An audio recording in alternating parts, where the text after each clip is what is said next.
fading skies. Tattered flags waving dreams in our eyes. The crowds roar like a storm on the wind. We're the underdogs fighting again.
Good morning, everyone. I hope you're doing well. It is Saturday, July 5th, which happens to be my dad's birthday, by the way. It is the American Hotspur here on Stateside Footy, and man, I am absolutely fired up for this one. It is going to be an absolutely fantastic show. Make sure you hit that subscribe button and also those like buttons as well here on Stateside Footy, because we are in a rush to 1,000 subs, and of course, every single milestone as we hit, I'm going to make sure that I take care of you for taking care of me. This is an absolutely beautiful community, this football community, this Tottenham Hotspur community, and I'm absolutely grateful that we can do these type of shows every single Saturday. So make sure you hit that sub. All right, so today we are doing something absolutely fantastic. We are playing. What is it? Start, drop, and sell. And helping me today is a man from Spurs Diehards, TTID, Tottenham till we die. Why? Because Tottenham never says die. It's Drew Zilla. How's it going, bud? Big up to you. Big up to everybody in the chat. Big up Chamu Van der Vu. Big up Adrian. Big up Milton. Big up Wayne. Early starters. Doing well, man. It's gonna be fun. I'm sorry if you can hear a blender going in the background. That will stop momentarily. But yeah, well, you know what? It is. And happy birthday, Mr. Silver Senior. Yeah, Mr. He's Mr. Silver is 75 years old today.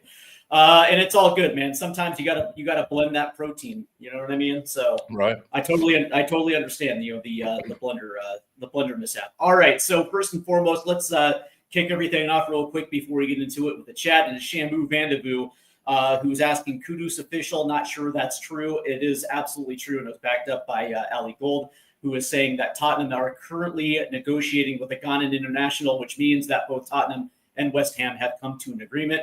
What that figure is, that was not necessarily reported. But that being said, I would probably sure it's going to be somewhere in that 55 to 60 million pound range. And right now, it's just all about negotiating personal wages with the Ghanaian international. So I would be surprised if we didn't hear something on Monday. There's Drew right there, Spurs Diehards TTID. It's your other half, Drew, who says, "Good morning, Steve." Drew et al. Don't know who et al is. No, I know who that is. So good morning, Drew. Excuse me. That's Adrian. I'm Drew. Yeah, no, you're Drew. Milton Nebrega. Big up, Milton. Yeah, Milton Nebrega, man. Good evening, everyone. Smash that like and help this beautiful channel grow. Thank you very much, Milton. It's good to have you around. And of course, we have Wayne Bonner, who says, "Good morning, afternoon, everyone. How's everything doing today?" I hope. I don't know about you, Drew. I'm just saying. So far, this morning has been absolutely beautiful. And a big hello to everybody across the pond in the UK. I hope you guys are enjoying your Saturday afternoon. All right, so let's get into it. We are playing start, drop, or sell. And essentially what this is we're going to go through the first team. We're going to start with some of the starters and, of course, some of the more important subs as we play start, drop, or sell, because there seems to be difference of opinion, Drew, when it comes to some of these players. And we're going to start off with the goalkeeping position because here's the weird thing, right? A couple weeks ago, there was a report out of Italy with Guillermo Vicario's agent sitting down with the president of AC Milan. Now, this was, I guess you can say, a lunch among friends. But somebody witnessed them having this lunch, and so naturally the question was: is Guillermo Vicario going to be out the door for Spurs? Is he going to AC Milan? And I thought it was absolutely laughable. But what was interesting about it, we had a difference of opinion when it came to the goalkeeping position. Me personally, I just don't see any type of scenario where Vicario heads out the door. I probably wouldn't think they would be talking about this for at least another 3 years. But that's just my opinion. So we're going to start right here. So let's play. Start, drop, or sell with Guillermo Vicario, and I'm curious to see what your opinion is on this one. I mean, it's in all likelihood is going to be a start, right? I can't see anything other than that. We got too much other business to do to be messing around with changing a goalkeeper as well. So, and I'm always hesitant when it comes to, reports that somebody saw somebody having lunch with somebody, because there was that picture circling around with Levy and Pochettino at the beginning of the year. Correct. And it turns out that it was a picture from like 2021. So not having it. He's probably going to start. He's probably going to start. So, and I've got no problem with it. I think we need some sort of solidity if we're going to be changing other things. So he comes back in, no problem.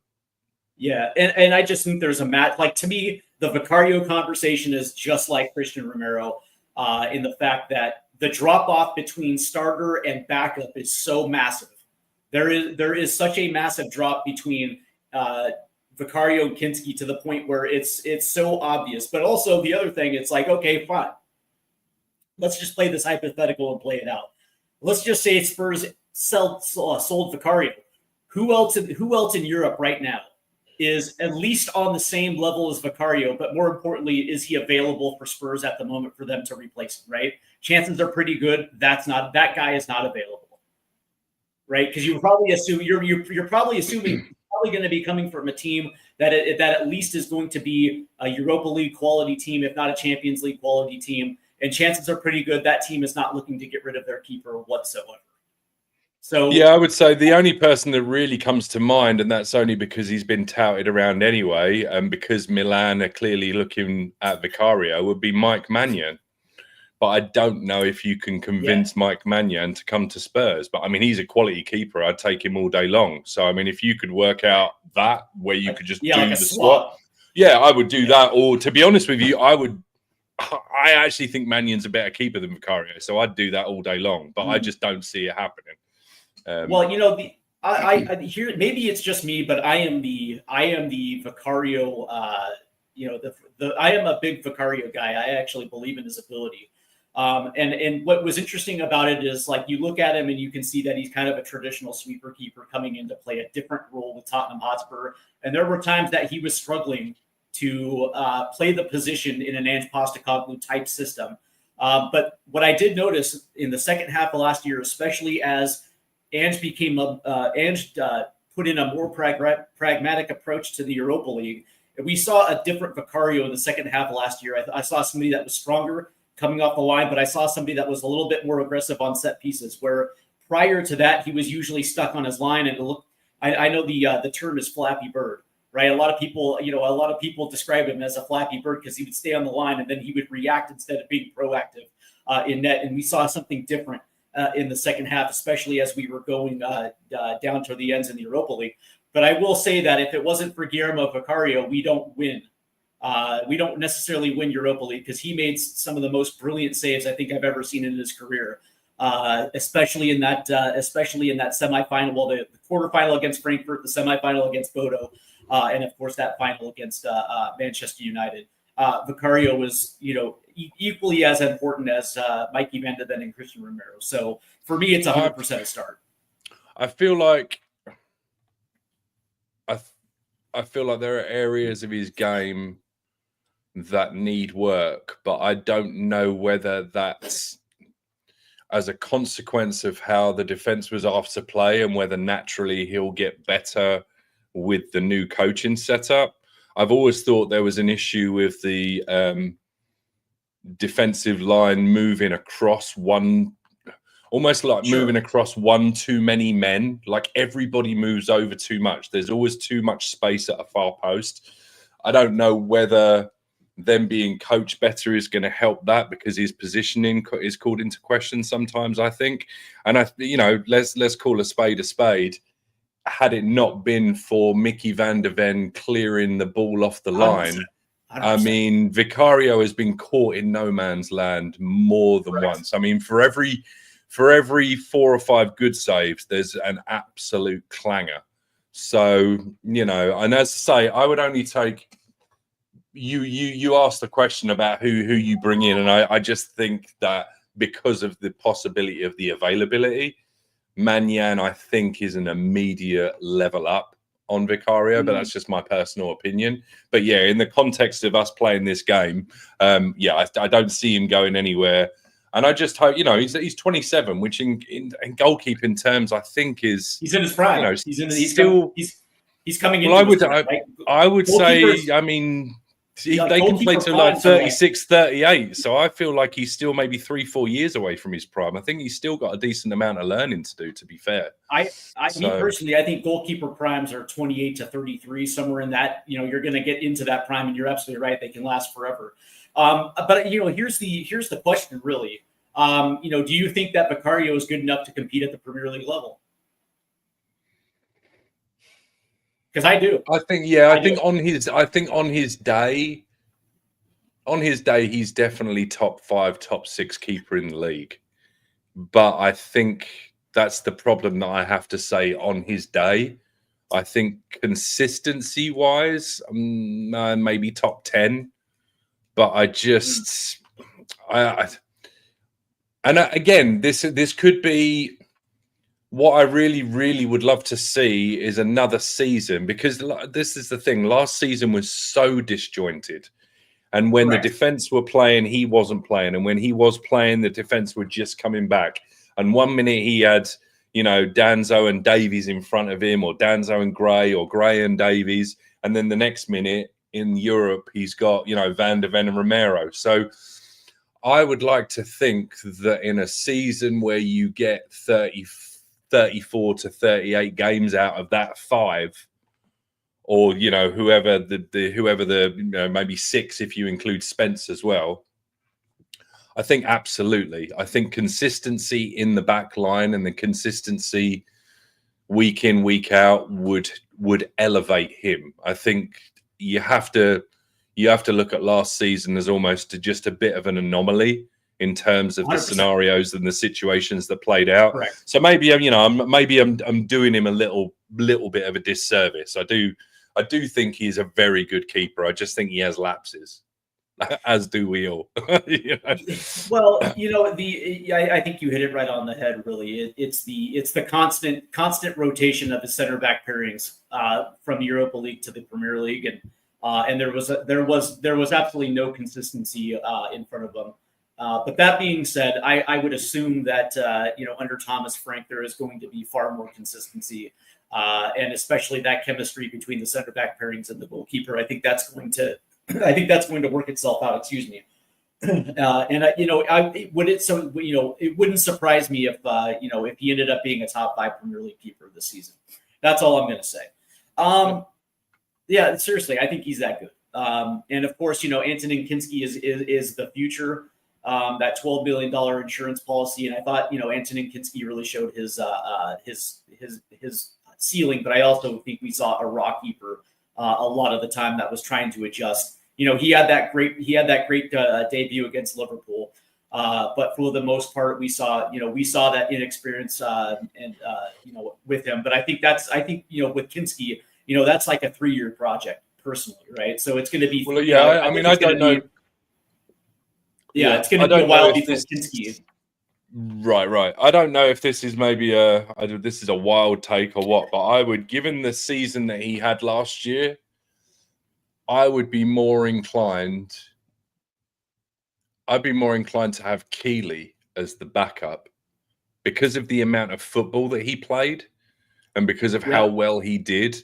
I would be more inclined to have Keeley as the number 2 and maybe think about sending Kinski out on loan to get the game time that Keeley got the year before. I think throwing Kinski in, I don't know. But then the question is like, if you're going to have Keeley as your backup, will that disrupt his own personal development as well too? Because I think Keeley's like 19, 20, right? I think he's 21, and I think they're the same. They're the same age. They're both 21. Fair enough, 20.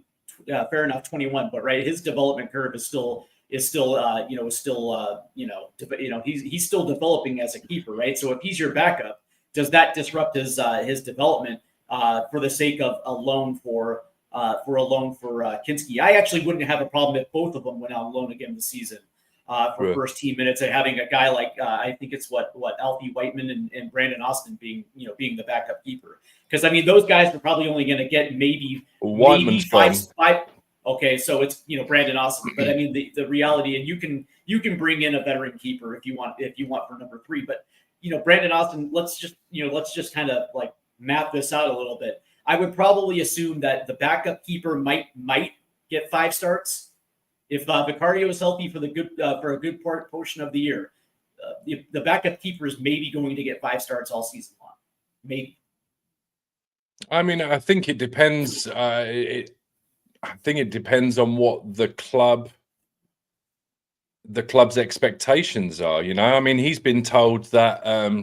Big up Milton. He's been told, that he's going to have the ability to fight on all fronts. That to me says, sure. That you've got to.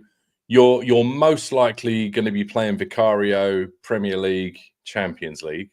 So that really only leaves FA Cup, Carabao Cup. Depending on how well you do there, I mean, there's the scenario potentially that you go out first round of the Carabao Cup. FA Cup doesn't start until what? End of December, beginning of January, really, for the third round. Correct. So, you run the risk of then restricting them to very few games. I just don't know. Like usually you see your starter and then your number 2. I don't want to say like, was it right at Manchester City or Heaton or something like that, where you kind of do have this sort of old guard veteran, or Fraser Forster that doesn't mind stepping in and only doing 5, 6, 7 games. I think if you're restricting either one of them, be it Kinski or Keeley, you're restricting those guys to 4, 5, 6 games. Correct. Them being only 21, where's the progress for them? So I can kind of see your point. Like you send both of them out and get somebody, right? Yeah, because you already have Brandon Austin, who I believe is 26 years old, and I think he's been around, and I think he understands exactly the role in which he has to facilitate, and I think that's perfect. I think he's perfectly set up to be that backup keeper while Kinski and Keeley go out on loan, even on a 6-month loan, as long as they're getting first team minutes. As a starter somewhere else, whether it be the Championship or even League One, being able to get those minutes, and because I mean goalkeepers are different from strikers and 10s and some of these other positions. They have to play. Their development is predicated on them playing because of sharpness, and match readiness, because they can't just come in cold, right? That's veterans that have been around like Fraser Forster can step in cold because they've been around for they've been around.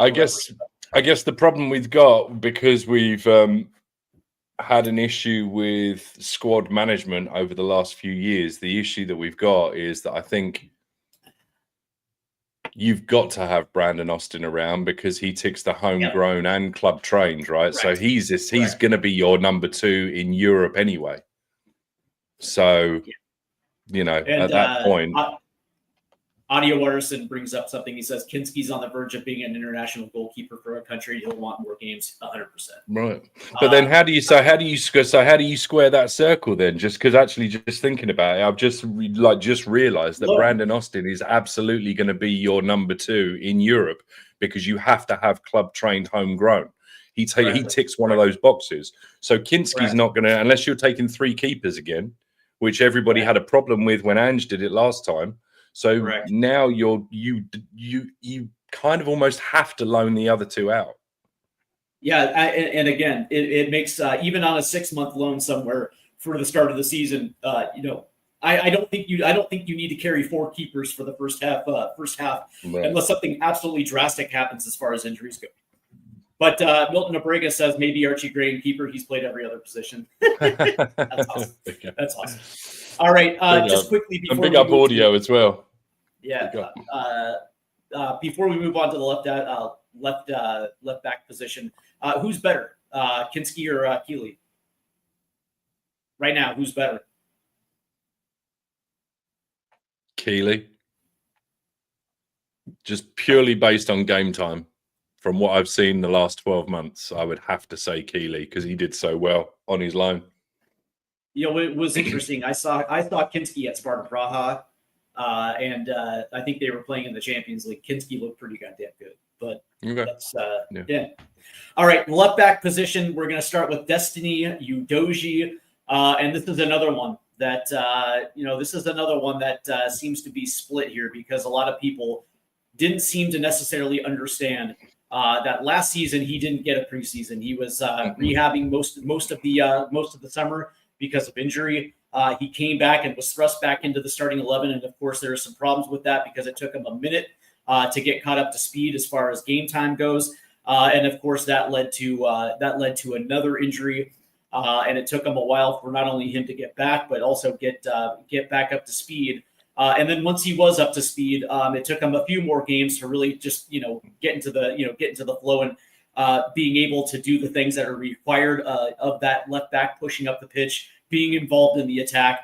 But I thought by the end of the season we actually saw Destiny Udogie play to a level that it lets you know that he's ready to kick on. I mean, he's still a young kid. He's been around for a couple of years already. He's still a very young left back, but that being said, I think the tools are there. So I'm curious to know how you feel, Drew. Is he a start, drop, or sell? I think he has to be a start for me.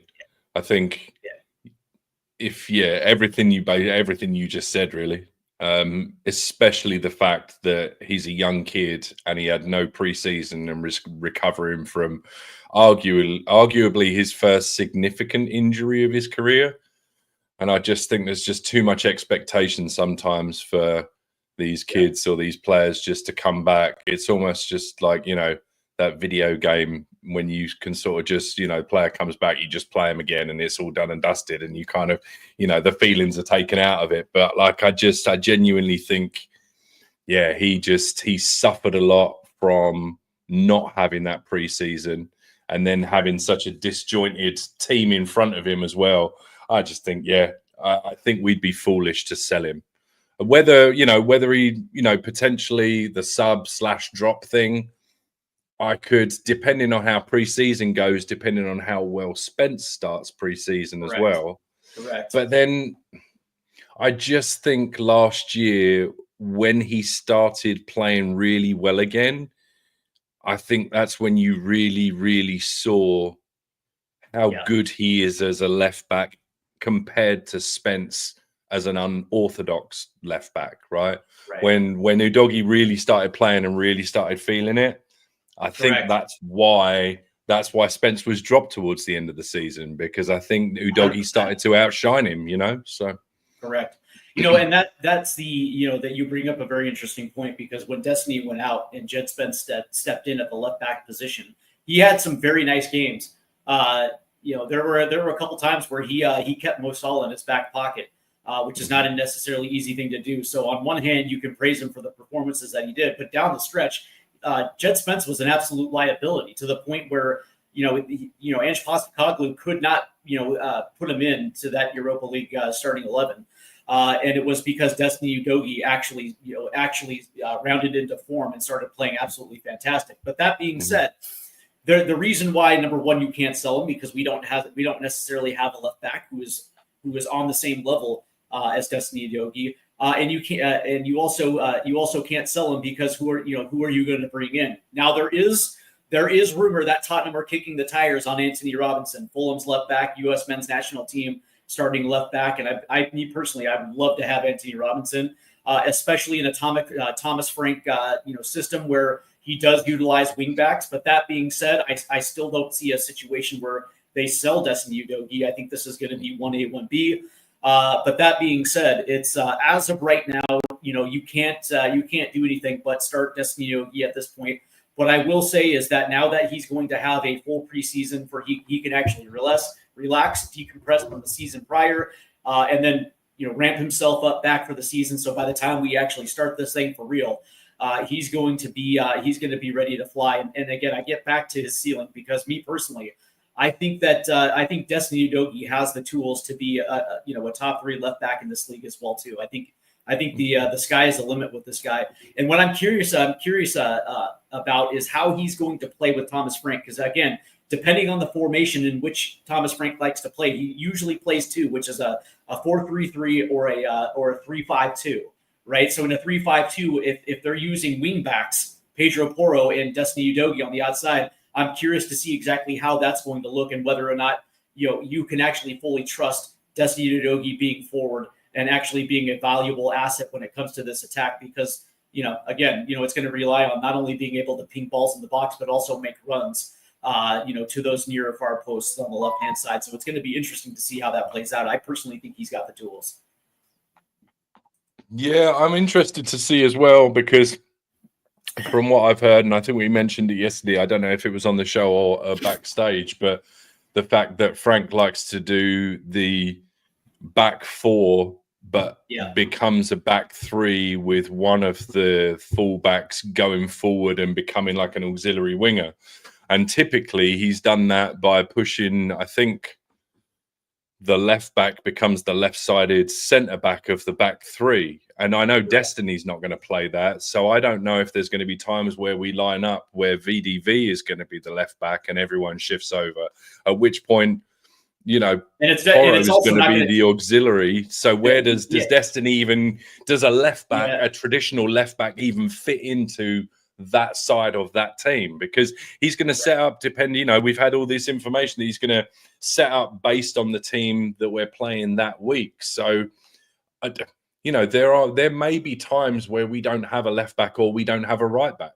He might set up with a right back and then everyone shift across and the left back becomes the left wing back and we go to a back 3. So I'm really interested to see, but in the traditional sense of a left back, and again, this game, Destiny is a start.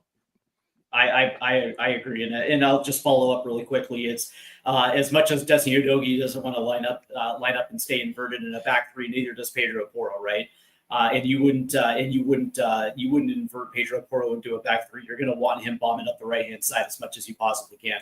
Audio Artisan says Destiny will want to have a solid season with the World Cup coming up. Hopefully he stays injury-free. I 100% agree with that as well, too. And the Dermatron checking in this morning. Morning, everyone, and morning, guys. What would be really interesting, Steve, is just to touch on it real quick, because there was a couple of times last season where Spence was asked to do a job as sort of right-sided centre-back, and I thought he did really, really well. And I'm wondering if there's going to be instances where maybe he's utilised instead of Porro and he becomes the right-sided centre-back in the 3, and they actually do use Destiny, because when Destiny was playing out in Italy, he was very much wing-back. Say that again. Say that again. Who's going to drop into a back 3? Spence played right-sided centre back really, really well. So it's for him to be the right back to then shift over and then have Destiny, because when he used to play for Udinese, he was very much touchline hugger and would go to the byline. So as I say, it'll be really interesting, man. I'm interested to see what Thomas Frank does. Yeah, and it just goes to show you the level of talent that's on this back in this back 5, because there are me personally, again, I'll just say it again, this back 5 is probably one of the best in the Premier League on their day. And I think it was because of the inconsistency of Ange Postecoglou at certain times that we just never saw the best, whether because of injury or whether because they had moments, lapses in judgment. But I just think that this back 5 is probably better than the back 5 that we saw in Mauricio Pochettino's heyday. Me personally, I always felt like the center back grouping was better than Vertonghen and Alderweireld. That's just me. All right, so Let's get into the left center back position. And of course, it's Mikey Van de Ven and the hate for Mikey Van de Ven. I don't get it. I don't understand it, man. And maybe it's just because me and I have this affinity for Dutch center backs. I don't know what it is, but for whatever reason, the Dutch know how to produce center backs. And Mikey Van de Ven, I get it. He's been injured the last couple seasons, and I think that had a lot to do with the work rate that Ange Postecoglou required. He is one of our quickest center backs, and he's able to close down space very much, but also his movement going forward as well too. And I still remember that Manchester United game at Old Trafford where he essentially went from the 18-yard box and just drove forward and hit Brendan Johnson on that cross. But that being said, here's the interesting thing: as much as people want to give Christian Romero credit, you also have to give Mikey Van de Ven credit as well too, because me personally, I just think those two make each other so much better. And we saw it at times where Danso got a start next to Van de Ven, and it was just completely different.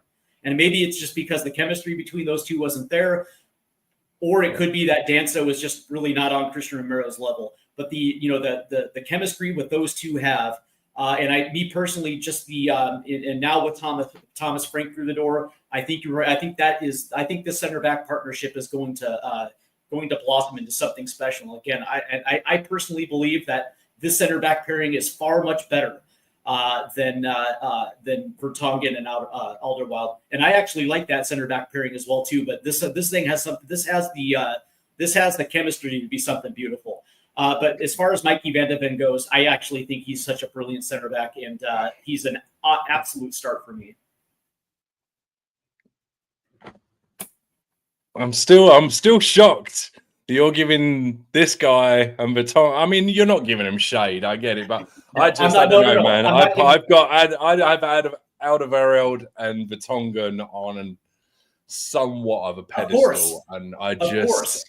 And I tell you what, if Romero and VDV had been a little more available over the last two seasons, I would give them probably the same. But I don't know, man. I just have a question over that. I get it, right? Because, and again, I say this, right? The difference between good and great is availability, because you're not able to be great unless you're actually on the field, which is something. And to be fair, Van de Ven and Alderweireld both had their own injury problems, but I just in my head I feel like they were still a bit more available. But I could be absolutely going insane.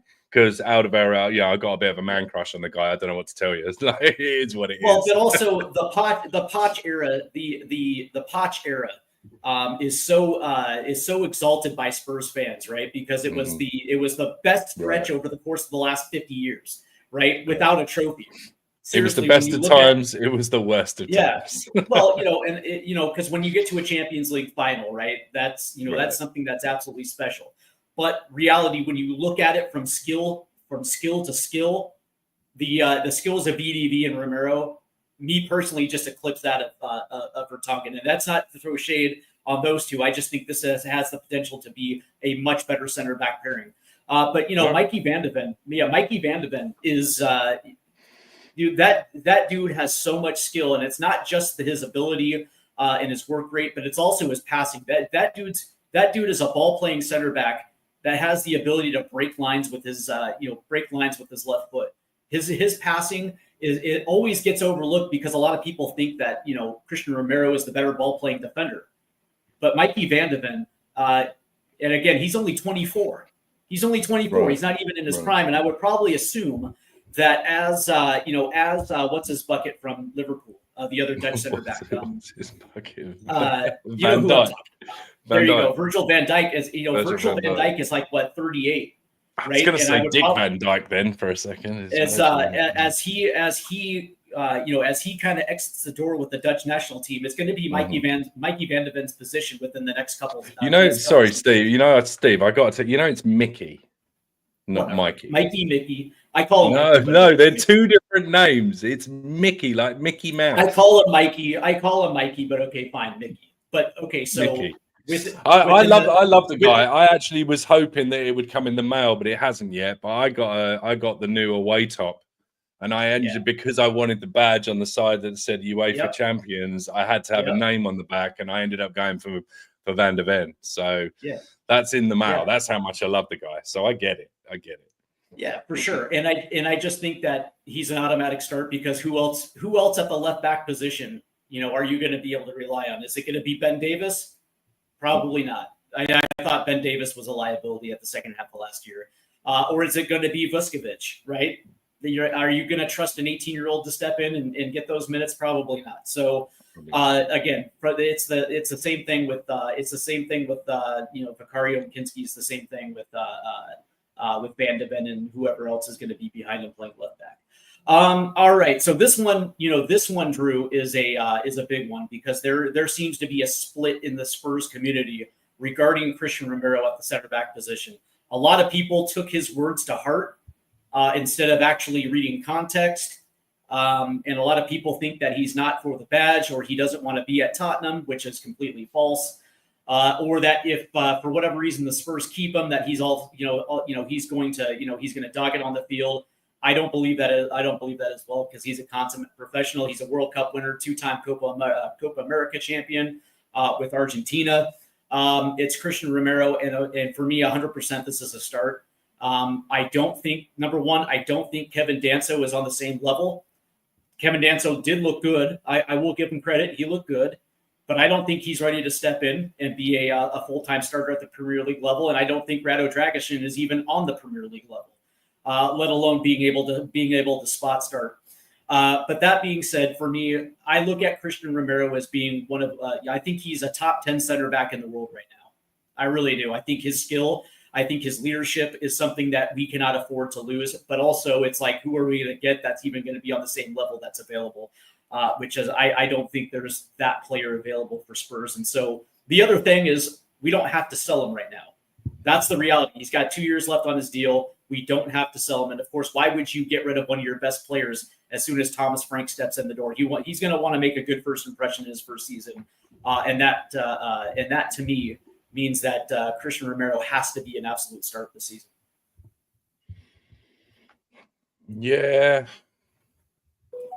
Yeah, I mean, the sensible answer is yeah. Like, do I want to push my, arguably, like you say, one of the top 10 centre backs in the world? Do I want to push him out the door? No. From my business head says, if the guy doesn't want to be there, if he's made it known that he doesn't want to be there, then he is at the peak of his value right now. So it would be incumbent on the club to get that best price to then reinvest. But unfortunately, this is Tottenham and things just don't work that way.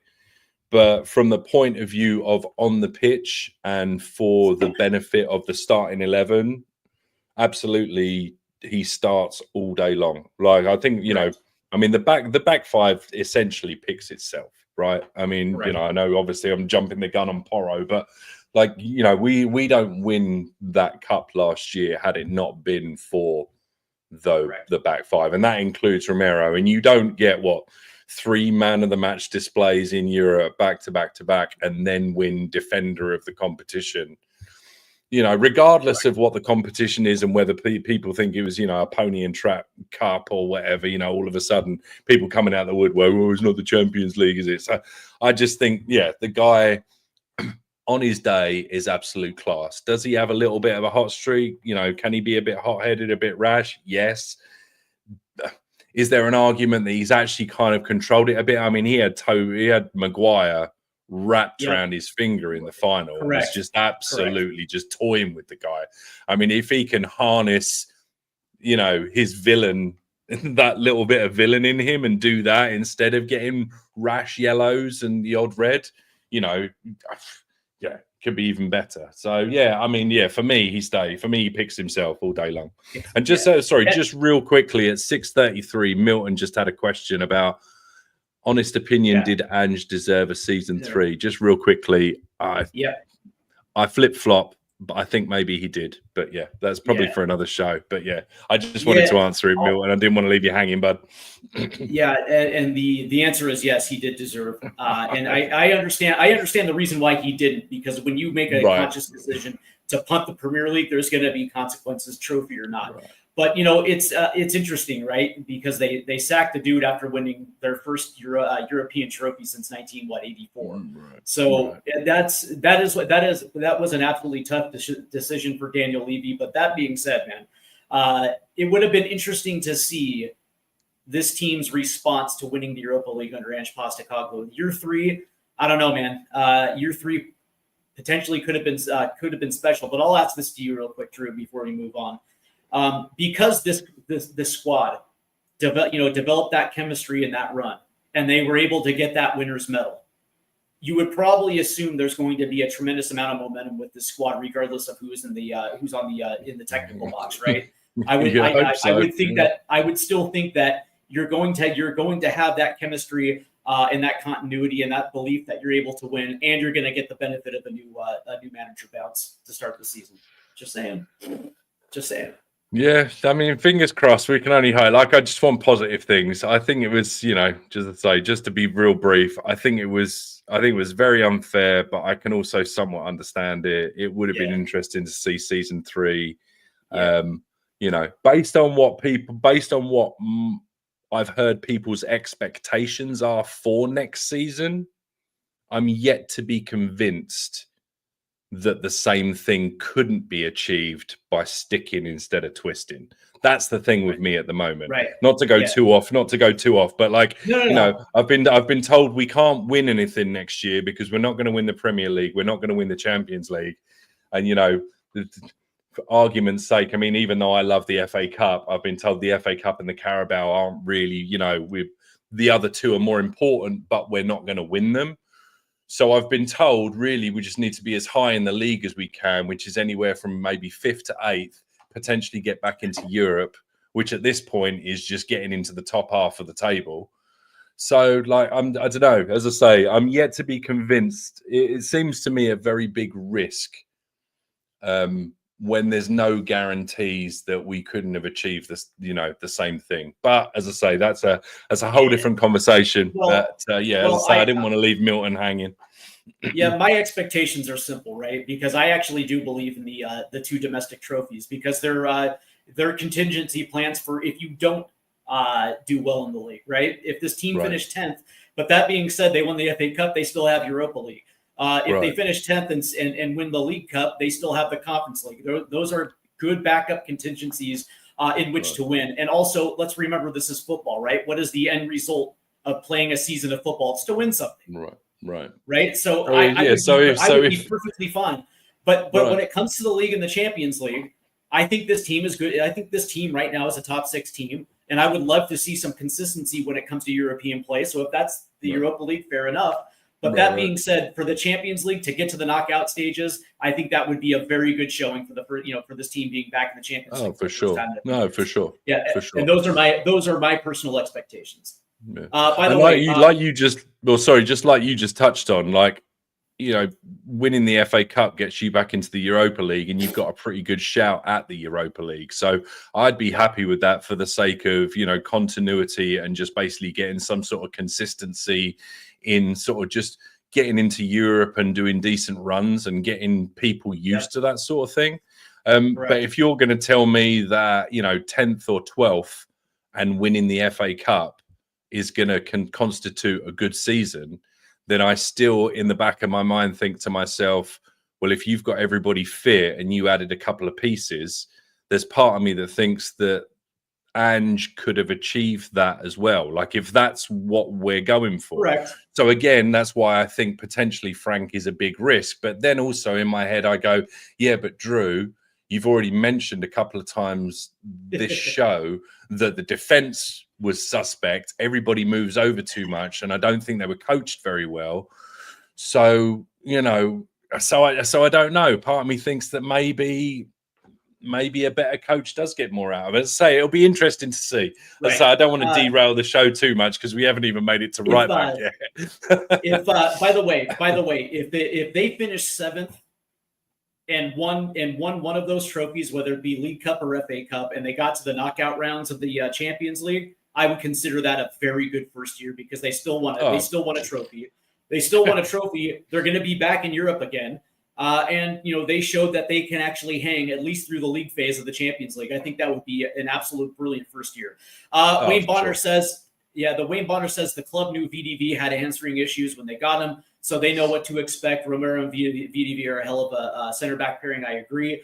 But I also think Thomas Frank understands that, they're, in order to keep them on the pitch for the long term, their work rate is going to have to come down as far as making backtracking runs and covering from the midway line back to their own touch line. I would find it hard to believe that we're going to be playing with a high line again this season. I just don't see it. And so from that standpoint, I think because it's a hamstring issue, I would almost guarantee that Thomas Frank is not going to have him doing the same things as Ange Postecoglou had him do. All right, so let's get to I don't know how you feel about that. I don't see those two having the same work rate as they had under Ange Postecoglou. The right back position is obviously manned by Pedro Porro. And again, this is another one that it seems that Spurs fans are split on. Some of them think that we can do better. Some of them think that he should be up, higher up the pitch, playing a wing position, just because he's actually technically very good on the ball. He's able to ping the ball into the box accurately. He can also make that long pass, as we saw in I think it was the first leg against Bodo Glimt. It was the 60-yard bomb down the pitch that hit James Maddison right on the foot, it shows you just how good his long balls are. I guess you could say the downside of Pedro Porro is the fact that too many times last season he was left on an island because Brendan Johnson was too lazy to track back and eat up space in front of him. That allowed wingers to bomb down that left-hand side. 1v1, especially when Christian Romero was not on his backside. It was either Kevin Danso or Rado Dragusin. And so, unfortunately, Pedro Porro, there were times where he looked absolutely terrible defensively. But that being said, once that back four was installed and they were playing in form down the stretch, me personally, I thought Pedro Porro looked fantastic defensively. For me, Pedro Porro is one of those anchors on that back four.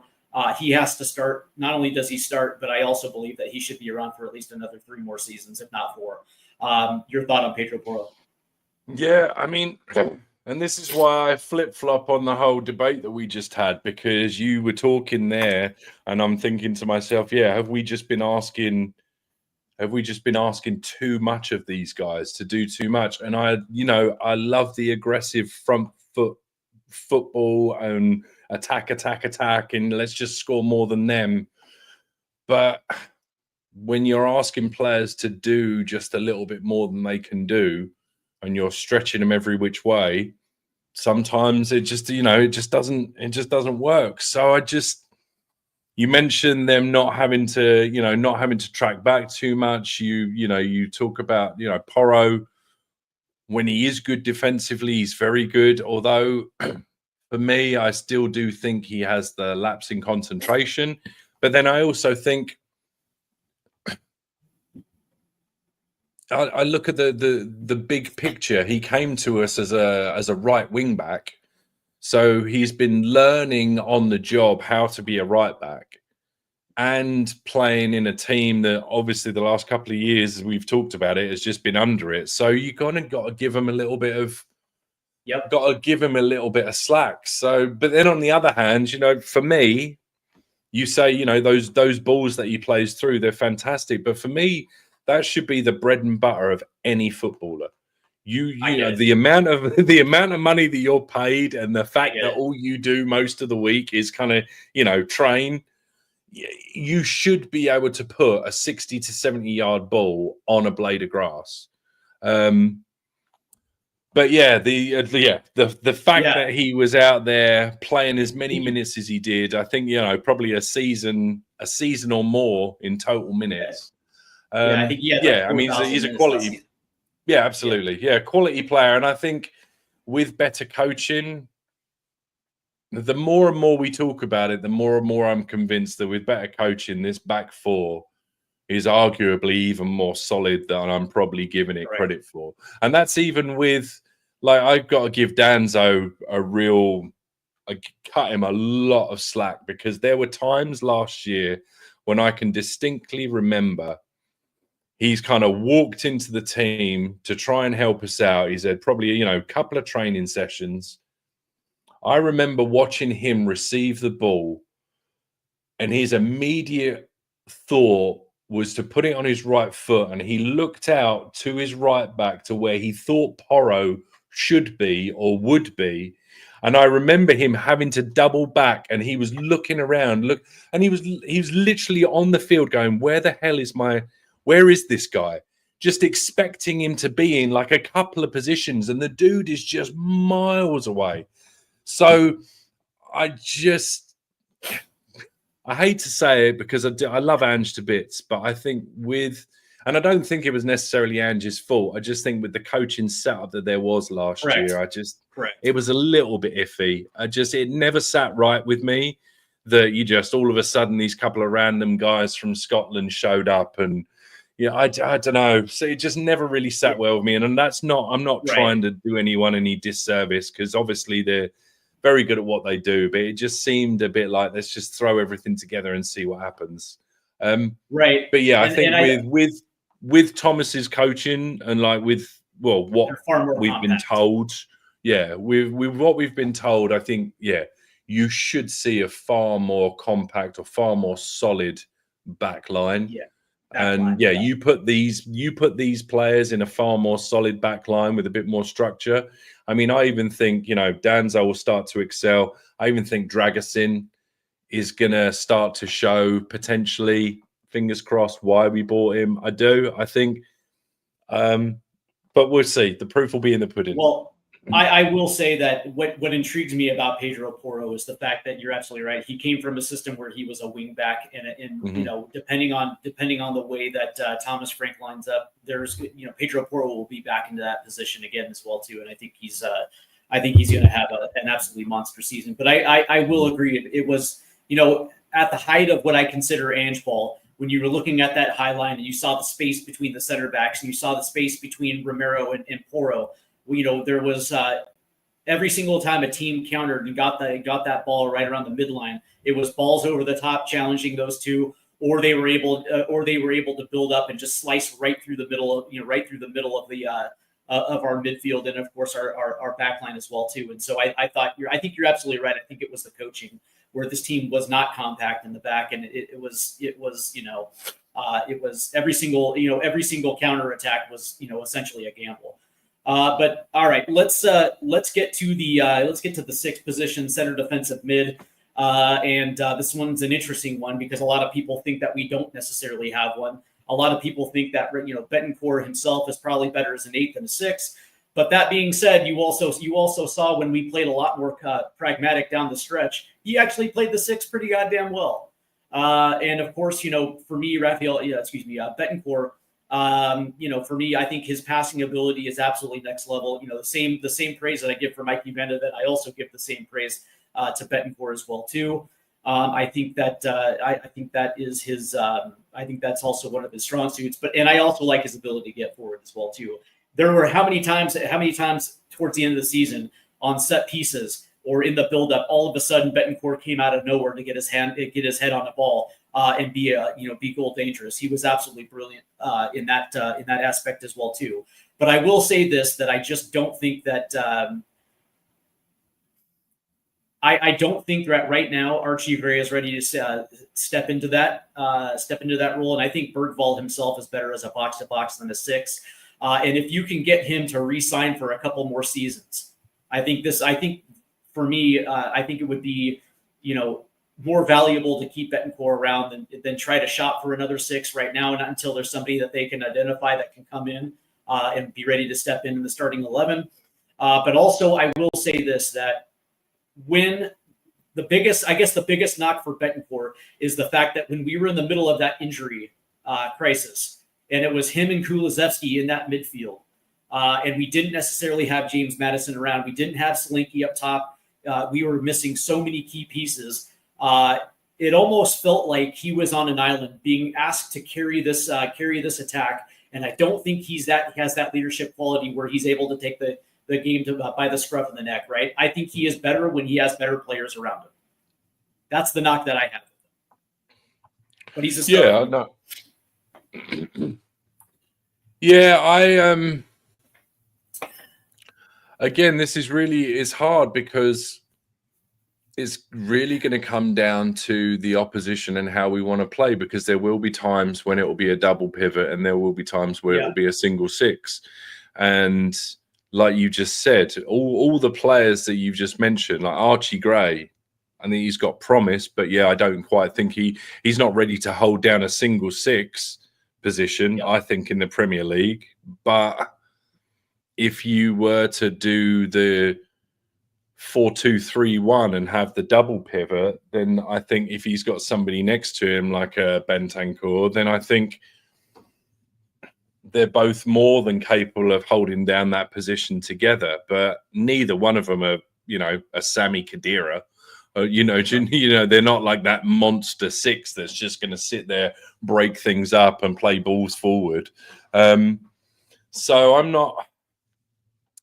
I'm not sure. For me, he probably has to start, because I don't know that there's anybody else in the team that starts ahead of him. But that's not to say, I mean, somebody mentioned it, Beast of TH, big up, says, Juve interested in Saad, Douglas Luiz plus 40 million. See, I'm not even sure Douglas Luiz, well... Yeah. I don't know. It's a really tough call. I think it's the toughest part of the squad to work out, because I can see instances where you're gonna have potentially two 8s or 2 10s, 1 6 that maybe even drops in to the back three. You remember how we used to do with Pochettino? Mm-hmm. You would have Eric Dyer would almost split the 2 centre-backs. The 2 centre-backs would become a 3. You'd have Walker and Rose would be bombing on. I can see that sort of thing being taken. We can implement that sort of style again, in which case is Bissouma a better shout for that? I really don't know. I don't know how this team plays anymore. That's a genuine. I do not know how this team plays. It's going to be interesting. It's going to be interesting, right? Is Thomas Frank going to run with 2 high 10s and a solitary 6, or is he going to be try to be a little bit more compact with a double pivot? I think there's going to be times, but even if he does run both of his formations, the 2 that got the most run last year in Brentford, I would assume that maybe to start the season he plays in a little bit more of a double pivot, and this team's a little bit more counterattacking. But then again, it all depends on if they are able to bring in another 10, someone like Eze or someone like Xavi Simons, and you're playing 2 high 10s with a solitary 6, and then when Kulusevski gets back, then there's going to be even more rotation at that position, because you would assume that Jamie Donnelly is going to be a part of this equation as well too. So as far as that 6th position, I do think that number one, they have to bring another body in. And for a long time, it was assumed that it was going to be Johnny Cardoso, but it turns out that Tottenham decided to pass on Johnny Cardoso, and now there's still going to be a need at that position. But the interesting thing is, I think it was Wayne Bonner that was saying that you can't ask Betancourt to play 3 times a week. Well, but that being said, it's going to be an opportunity for Archie Gray to get his minutes at that position as well too. And I will concede that Archie Gray has got to get stronger. He's going to have to get a hell of a lot more faster to be in consideration to be a starter. But I think we're both in agreement. I think we're both in an agreement that as of right now, Betancourt's probably be the only one. Let's move. You're on mute, Drew. What formation do you want to? Because obviously it's most likely a back 4, which we've done. So we've got the goalkeeper in the back 4. But what are we going to play 4-3-3, or are you doing 4-2-3-1? Because I guess that would. Because based on this squad and based on what I saw in Europe last year, I would go with the Bissouma Bentancur as the double pivot. But if we're going to go 4-3-3, then I would just go Bentancur so that we can have an 8 and a 10. Correct. And I just think that but also I also think that depending, I also think a 3-5-2 is going to be played a lot as well too. So, and again, that's probably going to be a solitary 6 with 2 high 10s instead of a box to box. But that being said, it all depends on that secondary 10 position, which I would probably assume that you're going to see a double pivot of like somebody like Bergvall and Betancourt. Speaking of the box to box position, speaking of that 8 position. As of right now, it feels like it's Lucas Bergvall's spot to lose. And I actually have no problem with it. As a matter of fact, Lucas Bergvall, who was supposed to be, eased into that position, was forced into the starting 11 because of injuries.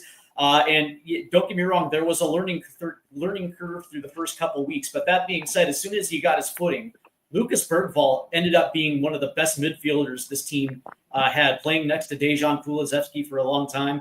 I like the chemistry between those two. And then when Kulu went out, the chemistry between him and James Madison was absolutely brilliant as well too. He got to the point where he was so undroppable that Spurs ended up giving him a contract extension and actually giving him the money that he has rightly deserved. And me personally, I personally think that Lucas Bergvall is going to be an absolute stud. I think his ability to play the 10, the 8, and the 6, his flexibility in the midfield will give Thomas Frank some options. But that being said, I actually think that of the young players, Lucas Bergvall was the one that rised above them all last season. And if it wasn't for that pesky ankle injury, he probably would have been on the field against Manchester United in the finals. So for me, he's a he's a start.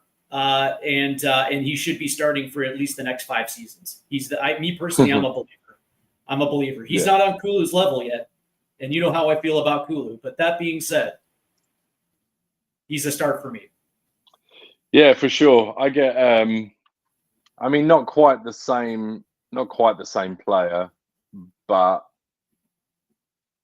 I'm old enough to remember when Steven Gerrard started playing for Liverpool. When he was 18, 19, and he gave me chills with just the way that he played the game and just the way that you saw his. Just not only his technical ability, but just his passion, borderline aggression. And I just think they're cut from the same, very similar cloth. Like you see him out there just taking everything in. He's not afraid to put in a tackle. There were a couple of times last year that he ran into trouble and cost us a couple of goals.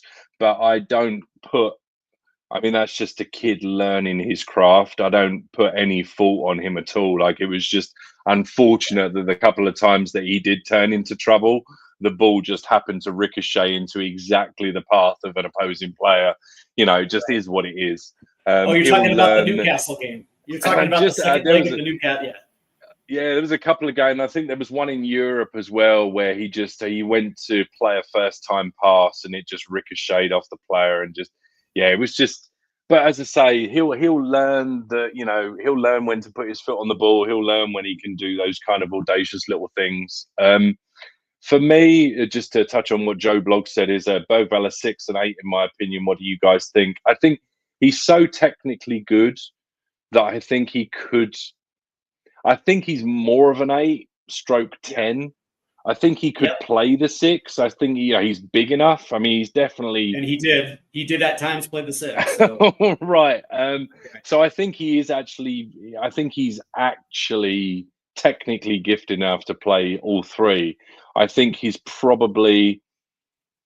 where you would see him at his best is that floating 8/10. He's just a fantastic. Fantastic. And I think player. with these young kids, you can't have them be a jack of all trades type of player. You actually have to pick a position and develop them in that position, right? Mm-hmm. I think there's so many times where managers screw up young talent because they're like, oh, okay, this guy can play across three different positions, so he's good at 3 but not great at one position. And I think for a guy like Lucas Bergvall, he has to be developed at one position. And that has to get hammered in. I 100% agree with you. I think Lucas Bergvall's better as he's moving up the pitch. Me personally, I actually like that. I actually like that because I agree. I think he's an 8/10 where you can have him as a high roving midfielder. His ability on the ball, his ability to pass, and even his ability. We didn't see it a lot last year, him scoring goals, but he always seemed to find himself in good positions to actually put a shot on net. So it lets me know that his football IQ is 100% honed in, and I just can't wait to see this dude over the course of the next 3 seasons develop, because I actually think he's going to be a PFL first team player for Spurs. All right, let's move on to the 10. And of course, that means James Maddison. The interesting thing is, because of Kulu's injury, it looks like maybe Jamie Donnelly will find a spot on the first team as a backup to James Maddison. And I've been consistent by saying this a lot. I think James Maddison's skill set is very good. I really do. I think his skill set is very good. My problem with James Maddison last season was the fact that he picked and chose when he wanted to show up. In big games, it seemed like he played incredibly well, and then there were at times where he just, he was there, but he wasn't there. It's going to be interesting considering his desire to be on that World Cup roster. We're in a World Cup year, and so the question is how motivated is James Maddison going to be this season? Again, with a new coach. Personally, I think that Thomas Frank's system is going to allow him to shine a little bit. But that being said, I've also been consistent by saying this, that if Tottenham get the right offer for James Maddison, I would have no problem moving off of James Maddison for somebody a little bit better, whether that be Xavi Simons or even Eze. I actually believe that we probably could do better. But if that's not on the table, and if there's nobody making an offer for James Maddison, then unfortunately you're going to have to start him. Wow. Are we basing this on the assumption that everyone's fit, right? So this is if Maddison, Kulu, Donnelly all available. Well, no, as of right now, because we know for a fact that Kulu is not going to be back till at least November. So I'm not including Kulu into this. And by the way, he's an automatic start when he plays. But what I will say is that because he's out for a while right now, me personally, I think that's going to be a huge loss for this team. So it's literally going to be James Maddison and most likely Jamie Donnelly, unless they bring in another 10. Okay. I guess for me, it depends. On the one hand, if Kulu's out, we're not bringing in another 10. Then it would have to be Maddison start and Donnelly sub. But I would absolutely not be opposed to Maddison sub and Eze. If he were to be bought in, I would certainly think about starting Eze over Maddison and giving Maddison a bit of a kick up the arse. But yeah, that's hopes and dreams land. I don't know how much I should put my hope on that one coming true. I've got a feeling we might have missed the boat.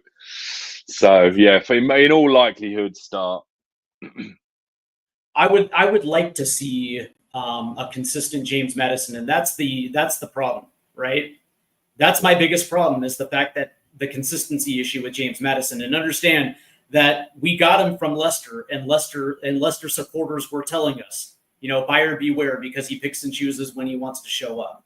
And if you remember, he was one of the many reasons why Leicester got relegated in the first place, right? So again, his skill set is there. You can see it, because when he's on, he's brilliant. But that's the problem. It's like he's not on every match, right? It seems like he picks and chooses. But that being said, I mean, he had decent numbers last year. But you say, the consistency, if he would sort of show up and show out a little more.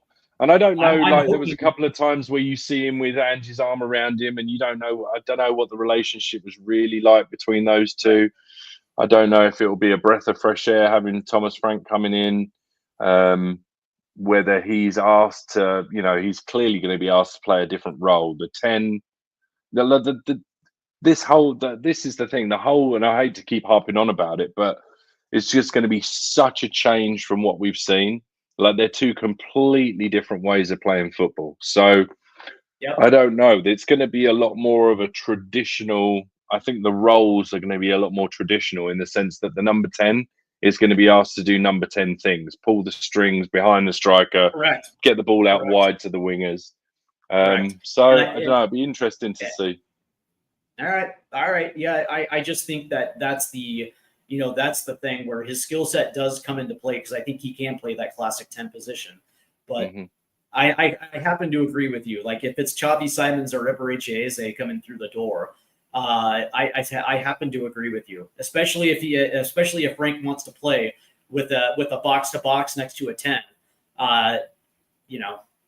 Me personally, like that, like if Madison wants to be a part of that England World Cup roster, right, he's going to have to show that he can go to a different level. And that's one thing that maybe that's where I'm questioning, right, whether or not he actually possesses that ability to get to a next level. I just don't know. All right, let's get to the left side, and we're going to talk about our captain, Son Heung-min. And here's the interesting thing. It was reported yesterday that Sonny will be back for a final season, and I don't know if this is I don't know if this was a move that was put in place so they can potentially get an offer for him this summer and move on, because you want to cash in on high as you possibly can, even with Sonny coming off one of his I would say worst seasons, not just numbers wise, but his numbers, I think he had like 11 goals throughout the course of the season, but for most of the season, whether he was injured or playing with an injury, he did not play like the Sonny of old. And I think that came as a surprise into a surprise for everyone. But I also go back to the season prior, when he in January, when he came back from the Asian Cup, he only had 5 goals the rest of the way. And so for me, I think that's kind of when it started. I think it was a combination of injuries, and also he's played a lot of football, whether it be for Tottenham Hotspur, in the cup competitions or European play, and then of course international as well too, where there's just not a lot of breaks for Sonny there. So for me, I think it was a combination of injury and just playing too many games, and maybe it wasn't a case of burnout or him last year playing for the most of the season injured. Okay, but for me, I always say that you cannot allow the player to dictate his move. Right, the club has to do right by the club, and if that means that it's LAFC and it's $30 to $40 million to go to Major League Soccer, or if it's the Saudi Pro League, you have to do right by your club, and you have to be able to make that decision for him. That being said, it's also up to the player whether he accepts those terms from each individual club. But for me, as of right now, it's a sell for me. Yeah, I'm afraid I have to agree. I'm kind of over the sentimentality. I mean, if we were gonna keep a player, then we should have kept Kane. I'm not. I love Sonny to bits, but I think the best thing that could happen before the legacy gets tarnished is that he wins the cup as the club captain, and then goes off to pastures new. And I just, say there are people that will strongly disagree with that and say, how can you, and all this, that, and the other. And I completely get it. I understand those sentiments, but I'm kind of with you. You have to think about the club. And I don't know. There's a chance he absolutely makes me look like a fool. There's a chance that Frank gets another year out of him, and he does, 30 GA, and I will be sitting here at the end of next season going, gee, he absolutely made me look like a complete idiot. But I think we can all agree that what we wouldn't want to see is 3 goals, 4 assists, continually subbed off, not making an impact when he's subbed on, and just, we've absolutely gotten all of the juice that we possibly could out of the squeeze. And, it's just, we're left at the end of the year with a really bad taste in our mouth. And you just think, I really wish this could have ended differently. I don't want that scenario to be the scenario. So, right. I would love to be proved wrong, and if he does stay, he will absolutely get my back in. But I just the end of the chapter of this book for me, if I was writing it, would be lift the cup, say goodbye. Right, and that's exactly right. He's already fulfilled his obligation to the club. He stayed, and he finally gave this club a trophy. And I think that that's the perfect ending to his first career. But I will say that if he stays, I would love to see him play that false nine inside forward in a 2-high system where you're not asking him to have the workload of what Ange Postecoglou was asking him to do, which is making half pitch runs to from the midline to the end line.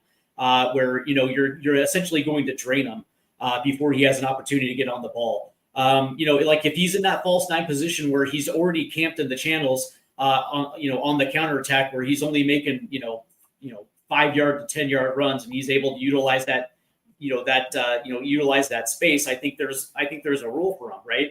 It's almost like what Arne Slot did with Mo Salah, last year. Especially when Liverpool pressed high and they were able to get an interception or a turnover. Mo Salah was not asked to make those crazy ass runs. You know what I mean? To be on the ball, it was very short runs, 1v1 situations where he can create his own space and get something into the box, or at least make a run to the post. And me personally, playing in that false nine role where he's not asked to press. He's not asked to make crazy ass runs like, when Pochettino had him play that kind of hybrid left wing false nine position off of Harry Kane, right? You're just, essentially asking him to camp right out camp on the outside of that 18-yard box. So for me, if Thomas Frank utilizes him correctly, he probably could have a very good year.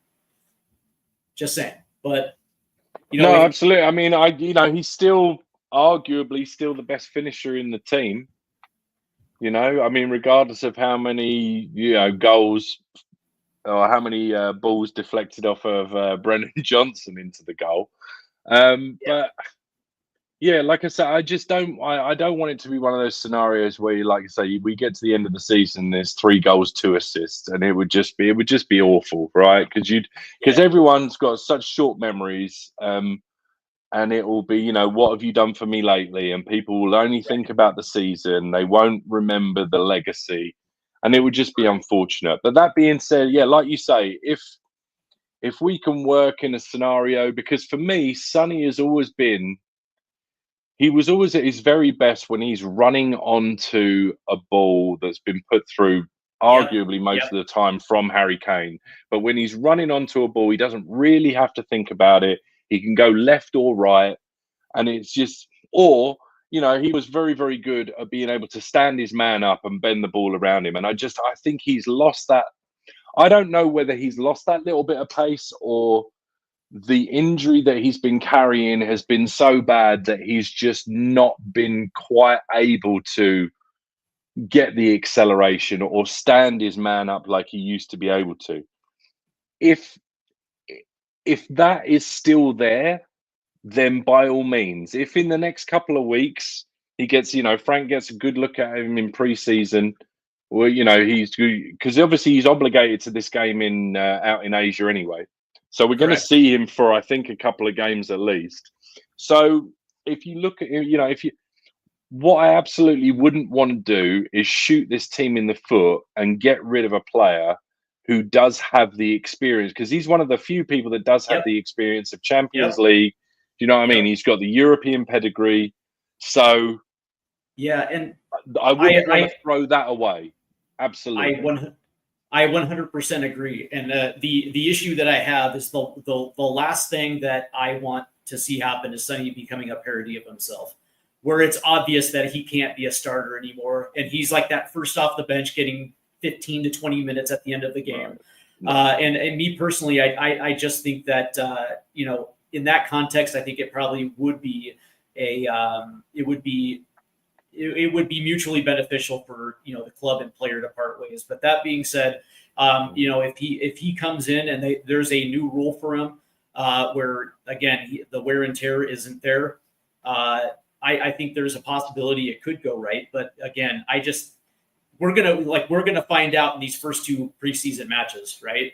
Against Reading and against Luton Town, and we'll find out if there's a reinvigoration of Sonny, or we'll find out whether or not he's going to be able to to even last a half season as a starter. So What would really benefit him, and I obviously being as it's a World Cup year, it's obviously not going to happen, especially if South Korea have qualified.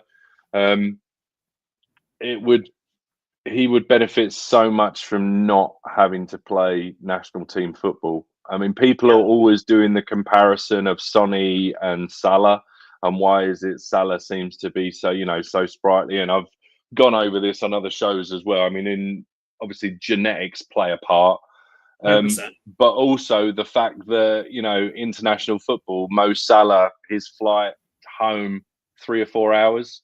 Sonny's flight home 13, 14 hours, going back and forth constantly. Like, that plays a part. 100%. He would benefit so much from not, but then also he's a passionate guy and obviously loves playing for his country. So that's just something that you have to, that's part of the package. You have to deal with that. But big up G Giant 68. Sorry, you just said big up earlier, so I wanted to say big up to him. Absolutely, you can be very tactical when it comes to international play, especially like in the September friendlies, the September international window, the November international window. You can take those windows off against those friendlies, but at the start of the new year, you can start ramping up your international play as the season comes to an end, and still be ready for the World Cup while still maintaining your health in the first half of the season. I think you can be very strategic with international play. But quickly, let's get to Dermatron, who has made a nice little super chat here. He says, "Big ups to you. Hope you guys are well. Big up to you." And then he's also gifted a membership as well too. And I'll get to that membership as soon as possible. Milton Nobrega says, "I prefer Simons over Eze. Am I crazy? No, you're not crazy. Simons is the better player. I would love to have Xavi Simons more than I would love to have Everett. By the way, I would like to have both. I like Everett Eze, and I think he plays well, but I think Simons is actually just maybe a little bit better."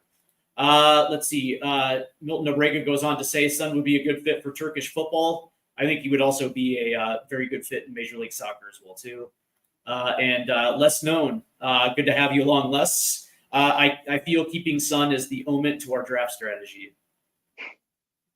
Interesting. Let's see. And Milton goes on to say that I think Sonny played injured last year. I do as well, too. All right, let's move to the right wing position. And of course, the incumbent is Brendan Johnson. And this one is also polarizing as well, too, because on one hand, you saw the improvement from Brendan Johnson from year 1 to year 2. And I think he led the team in goals this last year. So you have that on the one hand. But then you also have the consistency issues with Brendan Johnson, right?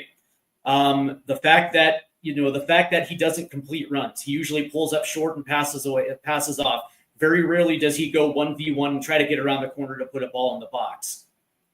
There's also the issue with on defense, because he was large. Most of the season he was actually lazy tracking back and getting into those spaces to help out his back on that right side. But again, I also look at the fact that he also led this team in goals. But there's a reason, Drew, why I called him a relegation merchant, because he seemed to show up against the latter half of the table. But against, and I granted, I understand he scored the goal in the final. I understand, right? But did he? Against the Liverpools of the world, Chelsea, Arsenals, the teams where you absolutely have to show up and actually be, a dangerous player. It seemed like he shrunk in those big games. Now, again, that's all a part of the developmental curve. And who knows, maybe Brendan Johnson comes into this season and he actually shows a lot more consistency. But that being said, with the addition of Mohammed Kudus, which I personally believe is going to be good for Brendan Johnson, because as you were mentioning earlier, that competition is very good for young players as well too, and you cannot be comfortable. That's the problem with Brendan Johnson. I think he's too comfortable knowing that every single match he's going to be in the starting 11. There's no competition in training, and I think with the addition of Mohammed Kudus, there's going to be a challenge, and he's going to actually have to earn his minutes, and I think that's actually going to be very good for Brendan Johnson's development. So here's the weird thing: he's not a sell for me, because I don't think selling Brendan Johnson would be a good thing. I actually like his ceiling as a prospect. I like him as a player, but I also think that potentially dropping him and having him have to earn his minutes would be a good thing. So for me, I feel like and it's weird. I understand, man. He led the team in goals, 100%, 100%. But a part of me thinks that having him dropped would actually be very good for him at this point.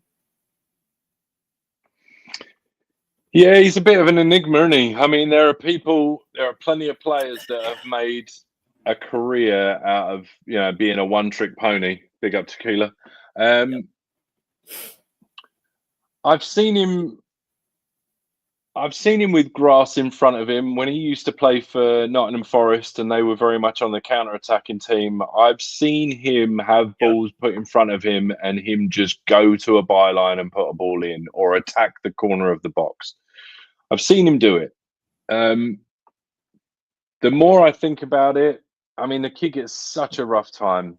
The more I think about it, the more I watch back over last season, some of the footage, I can't tell whether it's a coaching thing, whether it's a lazy thing. Part of me thinks that he wouldn't have gotten away with playing as much as he did if he wasn't doing the things that Ange had asked him to do. The other part of me thinks that we were so light in numbers that maybe he didn't have a choice. So was it a little bit of both? But then I feel like I'm doing him a disservice because as a professional footballer, you don't just stand there and do nothing. Like, I'm going to say bench. I don't think we should sell him. I do think he will do a lot better with a new coach.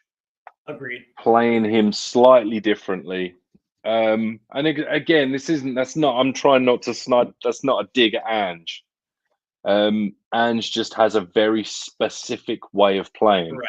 And the whole reason that Thomas Frank has been brought in is because he can mold players and he can coach players to be better players. Right. So you would and there's also the caveat that while at Brentford, Thomas Frank tried to get Brennan Johnson from Nottingham Forest, and we came in and swooped him up. So, I'm in agreement with you. I think maybe I don't want to say he sat on his laurels. I think he was asked to do a job, and he did that job. I think there were moments in that European Cup run. There was a couple of moments where I saw him bite back at a couple of players, which I liked. Yep. There was an unnecessary unnecessary yellow card against Boda in the away leg, which I absolutely loved because everyone said that he didn't have it in him. And that to me was a little bit of like, okay, you kind of did a little bit of a Fernandinho there where you didn't really need to do that, but you stopped play and you were kind of a little bit clever about it. And you gave it a little bit of chat afterwards. And I kind of, that's sort of been missing a little bit from him. I really think that if Thomas Frank can take Brian Mbeumo at 5 million from a club and turn him into the player that he became, I mean, that's not to take anything away from Brian Mbeumo because I think inherently, I just think he's a very, very good player. But the way that Thomas Frank made him play, I think if he can start to sprinkle some of that magic onto Brennan Johnson, plus you add the fact that you get in a Mohammed Kudus or somebody like that to push him, it's going to make or break him. It's absolutely. He's either going to be one of those guys that's going to absolutely relish the opportunity, or he's going to be gone after next season because he just can't handle it, and it'll be a case of Frank won't put up with it. So yeah, and I think it's going to be a really important season for him. I would agree as well too. And this is just an audio artisan. Here's the interesting thing: Brendan Johnson does not have the technical ability to be a 10, and I question whether or not he can actually be a false 9 type of striker as well too. But that being said, because we're going to get onto this one player who I think is actually fits that role a little bit better. All right, let's get to the striker position, and it's Dominic Solanke. And for me, it's an automatic start because number one, the question of whether or not Richarlison is finally going to be able to stay healthy enough to actually give him competition. That's the first thing. But also, Will Langsure and Dane Scarlett are nowhere near the first team, and I don't think they're at a level where you can actually rely on even in a cup competition. Now, the thing about Dominic Solanke is, again, I think the same issue with Brendan Johnson, it was the same issue with Dominic Solanke, but just maybe even 5 times worse, because when he was with Bournemouth, he was not asked to have that same work rate, right? He was not the only one pressing high. He was the type of dude that on the counterattack, he was already camped in the channels. He was able to make a run, and he was able to use that energy to create space in the box and actually put the ball in the back of the net. And that's why I think that under Thomas Frank, Solanke is going to be back to that role as he had in Bournemouth. And I think that his responsibility is just to be able to get 1v1 in space in the box and just play that role of a target 9 instead of being that jack of all trades. I'm going to waste all my energy trying to press. And then once we do get the ball, then with no energy, then I got to make a run into the box. The other issue is the fact that I think we're going to have better service for Solanke this season. I think we're going to find ways to get him the ball a lot more, which is going to create far more chances. So for me, without a doubt, I think Dominic Solanke 100% as a starter. You know what? This is why I really wanted. This is why I wanted us to go for Brian Mbeumo, and I would rather have Brian Mbeumo over Mohammed Kudus, to be honest with you, because Brian Mbeumo was responsible for somewhere in the region of 204, 205 crosses last year, and he's a good crosser of the ball. And I think Solanke or Richarlison, especially if you could get a fit Richarlison firing on all cylinders, the one thing that you can say is that he's dangerous in the air. And I was thinking that you could get Brian Mbeumo on the right, just pinging him balls into the box. Solanke for me, like you say, he's going to be asked to play a slightly different role. He's not going to be flogged like a dead horse. He's not just going to be running into channels, aimlessly trying to drag players out of position. There were at least a handful of times last year that other people got goals off of the back of his work rate, but it was more a case of it should have been his goal, but the ball wasn't played correctly, and Solanke was the one running out of position to put the ball back in for the likes of, I think there was one significant one with, I think it was a Porro, and I think it might have actually been against Manchester City. If the ball had been played correctly, it should have been Solanke's goal, but it got played 10, 15 yards out of position. Solanke had to run on. He ended up playing the ball back, and it was Porro that ended up getting the goal. And it was, it was a nice goal. But when you're constantly playing 5, 10-yard, 15-yard balls in the slightly the wrong area, it can have such an effect on the shape of the team. All of a sudden, everybody's 100%. Being dragged out of position 5, 10, 15 yards, to compensate for somebody else. So I think, if he can stay very much like the way that Unai Emery has asked Ollie Watkins to play. You stay the width of the penalty box, or you stay the width of the goalposts. That's your channel. Everybody is supposed to feed you. You don't try and feed anybody else. You don't go out to feed yourself. You stay in there, and it is up to us. It's incumbent on the rest of the team to give you the ball in the most dangerous position possible. So I mean, if we can do that, and you can get the wingers feeding like wingers are supposed to feed, then Solanke and the likes might just eat this season. I definitely agree, and I think under Thomas Frank, both James Maddison and Dominic Solanke have the potential to actually have unbelievable seasons this year. Tequila 316 says Solanke should be a backup. Don't ask me who. Don't see him as a top 4 player. Sorry. If that's the goal for this season, we need better. He's fine as a squad player. But my only retort to this is, number one, who's available for Tottenham Hotspur that is either on Solanke's level or better at a price that we would be comfortable paying? That's the question that I have. And the answer is probably not. All right. We have three more, and then we're going to call it good. And I want to get to Richarlison because that second striker is going to be absolutely valuable to this team this year. And my only issue with Richarlison is not his technical ability. There were times where he had unbelievable spurts when he was actually fit.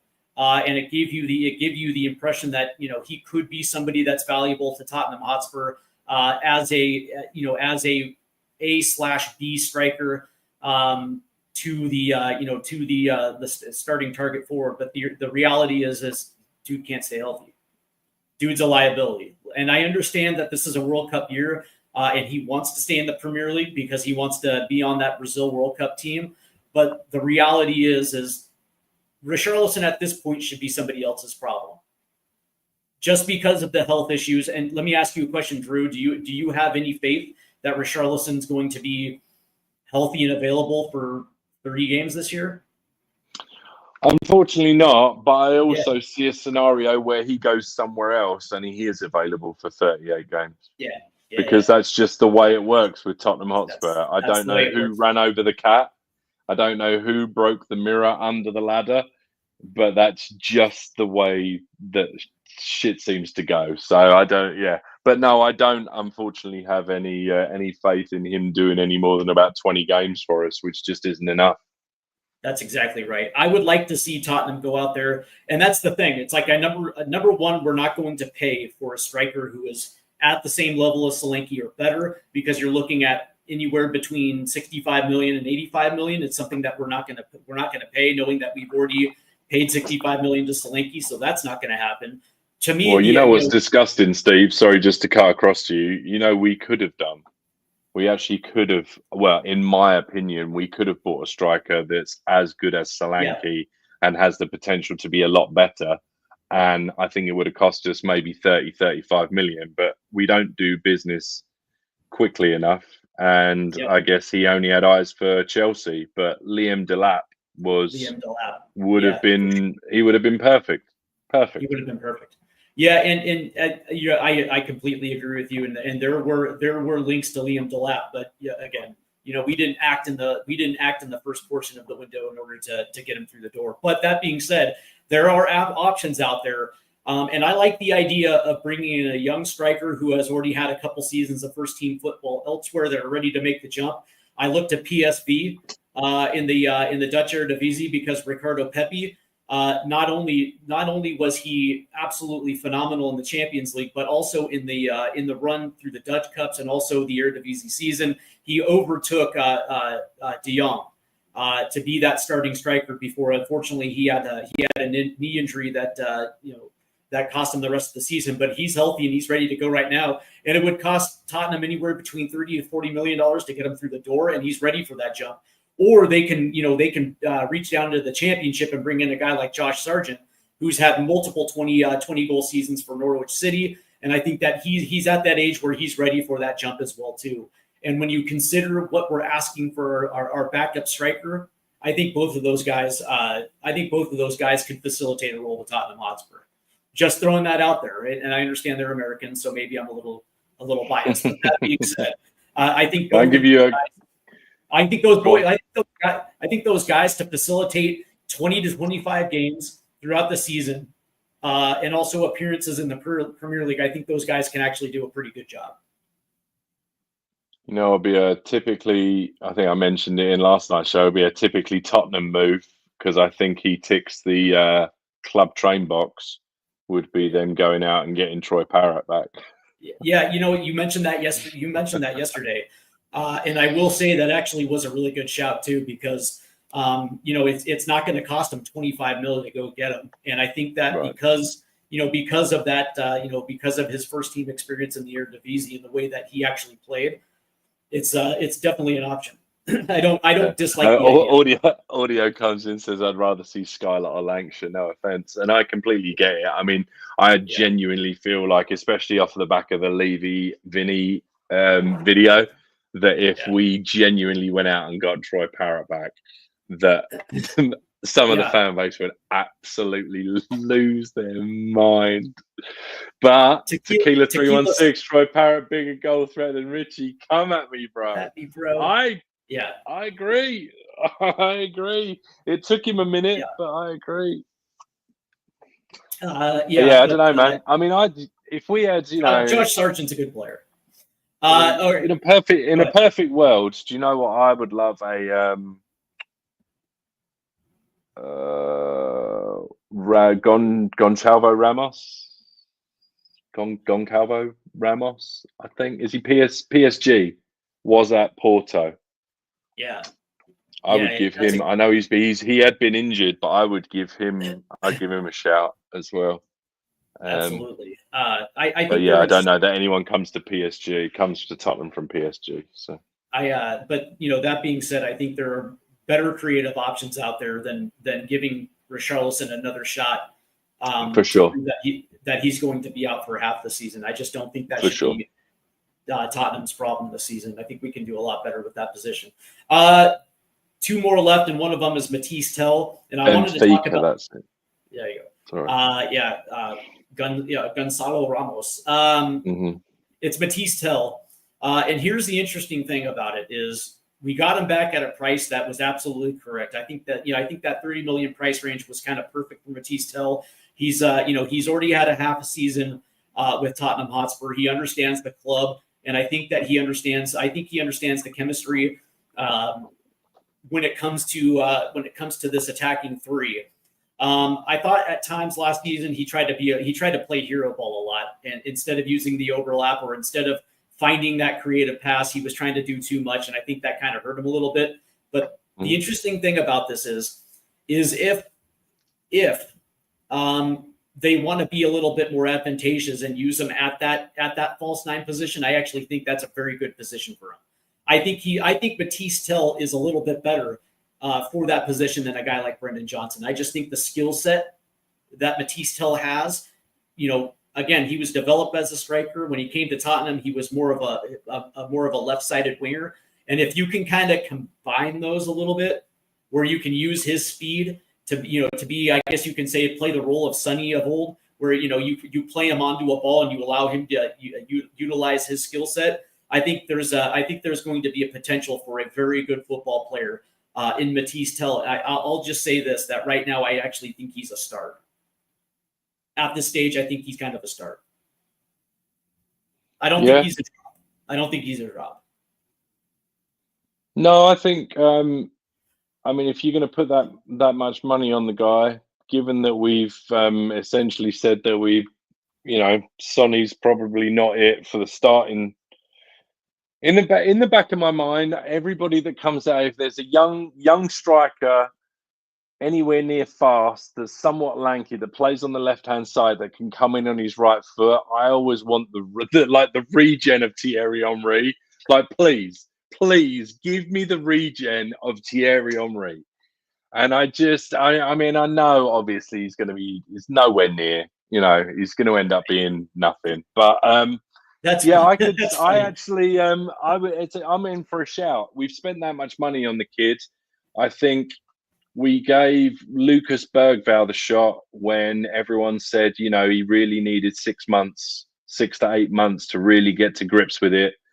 If you take into account, yes, he had a good season the season before, but still didn't play a huge amount of minutes, played next to no minutes, had no preseason.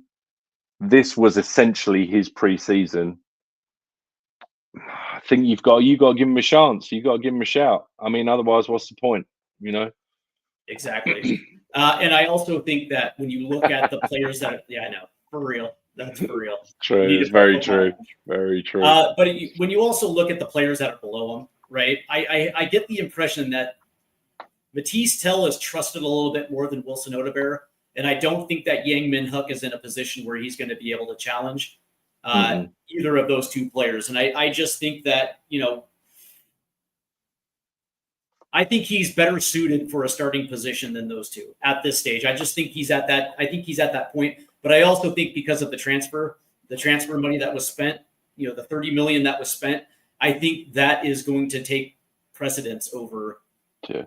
There'll be an expectation, right? There'll be an expectation. Exactly right. Yeah. All right. So lastly, let's get into it. And it's Yves Bissouma. And you mentioned him a little bit earlier in the show.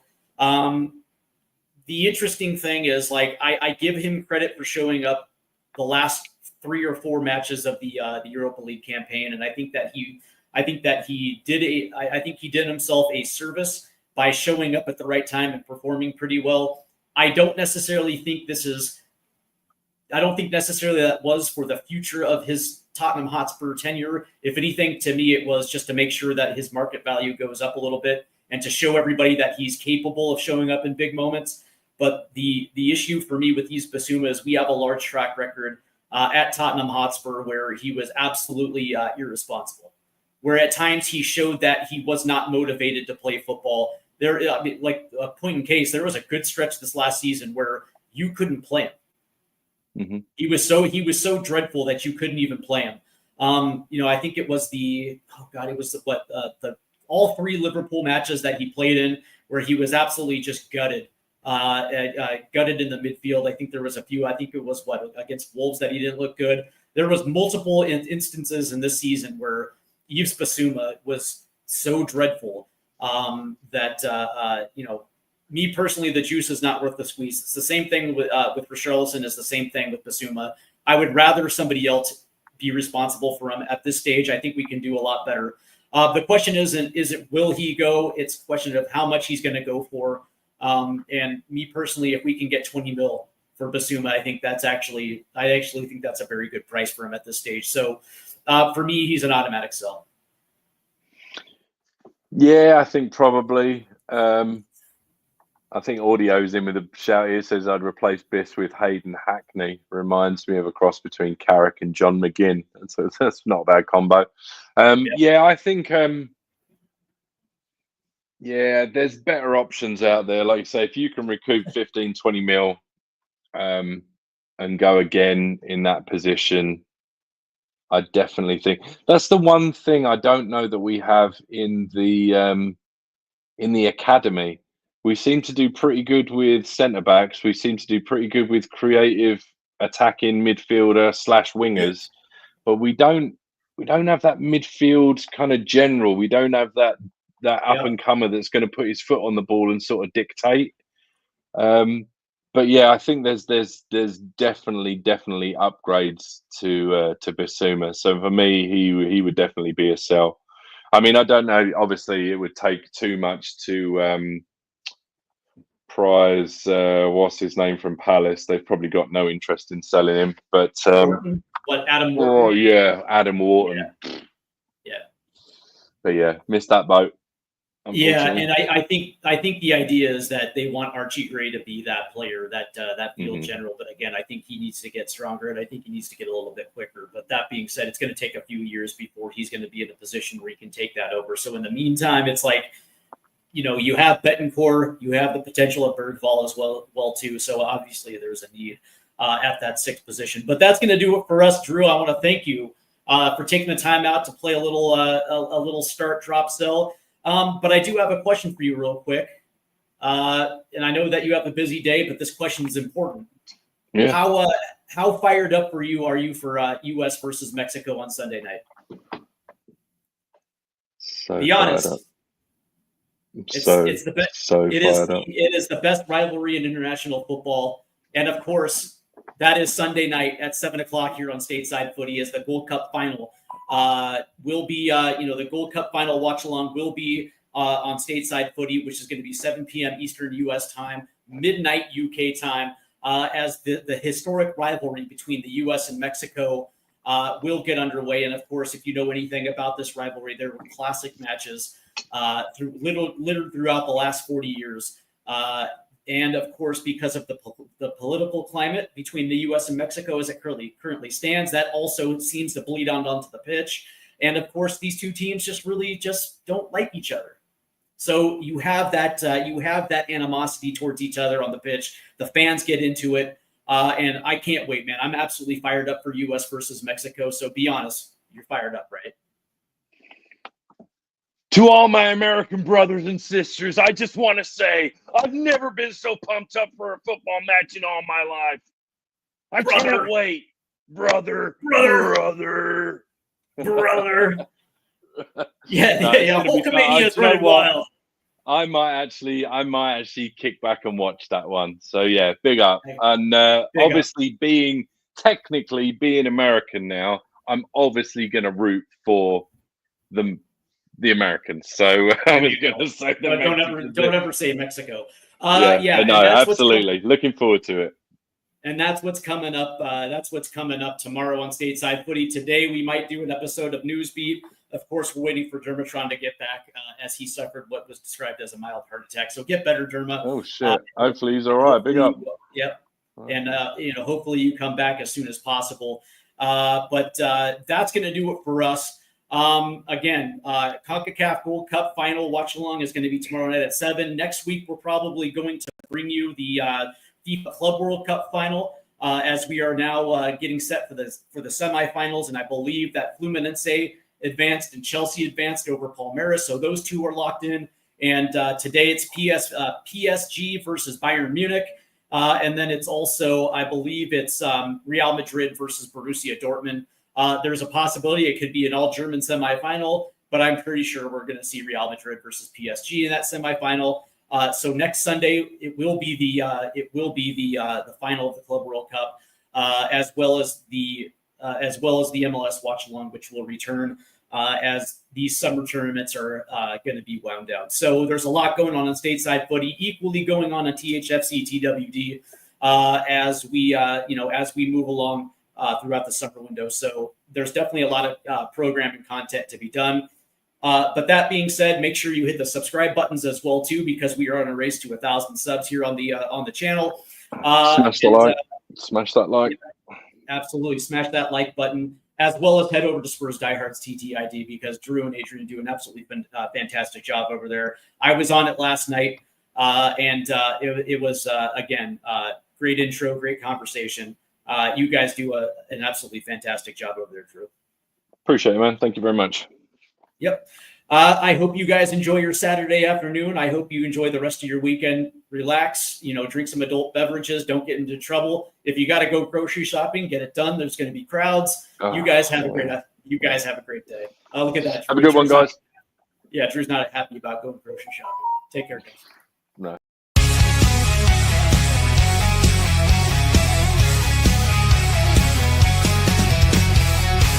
Rusted goalposts under fading skies.